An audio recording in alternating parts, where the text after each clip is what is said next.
अनंतनाग में आतंकवादियों से मुठभेड़ के दौरान सारण के दीपक यादव शहीद। गोली लगने के बाद आखिरी सांस तक आतंकियों से लेते रहे लोहा। मां भारती के सपूत 16 सालों से देश की कर रहे थे सेवा।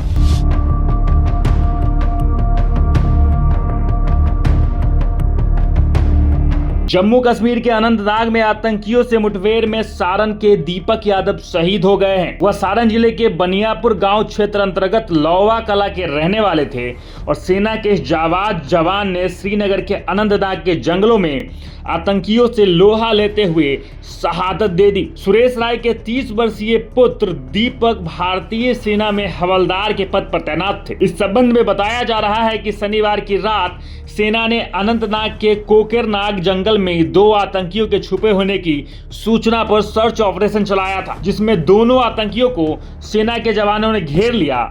दोनों तरफ से हुई क्रॉस फायरिंग में सेना के जवान हवलदार दीपक यादव को गोली लग गई, लेकिन गोली लगने के बावजूद जवान अंतिम समय तक आतंकियों पर गोली बरसाते रहे, लेकिन आखिरकार वह शहीद हो गए। हवलदार दीपक यादव बनियापुर थाना क्षेत्र के लौका कला निवासी सुरेश राय के पुत्र हैं। उनके शहीद होने की खबर जब घर वालों को मिली तो घर में कोहराम मच गया। पूरे क्षेत्र में लोगों के बीच शोक की लहर दौड़ गई। शहीद जवान की शादी करीब 10 साल पहले अनीता यादव के साथ हुई थी। उन्हें एक 9 साल का पुत्र भी है। दीपक के घर पर लोगों की भारी भीड़ उमड़ पड़ी है, जो अपने वीर सपूत को अंतिम विदाई देने के लिए इकट्ठा हुए हैं। वहीं ग्रामीणों ने दीपक की शहादत पर गर्व व्यक्त करते हुए कहा कि मुझे इस बात का गर्व है कि मेरे गांव का एक लाल देश के काम आ गया। देश सेवा के लिए दीपक का ये बलिदान देश के लोग एक गौरवशाली क्षण के रूप में याद करेंगे। जम्मू कश्मीर के अनंतनाग जिले में शनिवार को हुई मुठभेड़ के बाद सेना ने इलाके में तलाशी अभियान तेज कर दिया था।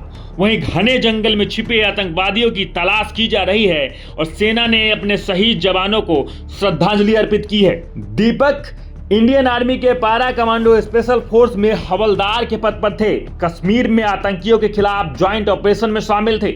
दीपक की स्पेशल ऑपरेशन पर अलग अलग जगहों में तैनाती होती थी। 2 महीने से कश्मीर में तैनाती थी। वो 16 सालों से इंडियन आर्मी में थे और पिछले 3 साल से स्पेशल फोर्स पारा कमांडो में थे। 2008 में फौज में बहाली हुई थी। 2012 में गरखा थाना के कसीना पिरारी गांव में अनीता यादव से शादी हुई और दीपक की पत्नी अनीता यादव अंबाला कैंट में रहकर बच्चे को पढ़ाती है।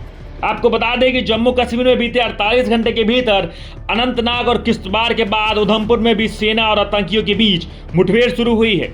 रविवार की शाम सेना ने उधमपुर में 3-4 आतंकियों की मूवमेंट पकड़ी। इसके बाद सेना ने इन्हें पकड़ने के लिए बसंतगढ़ के जंगलों को हर तरफ से घेर रखा है।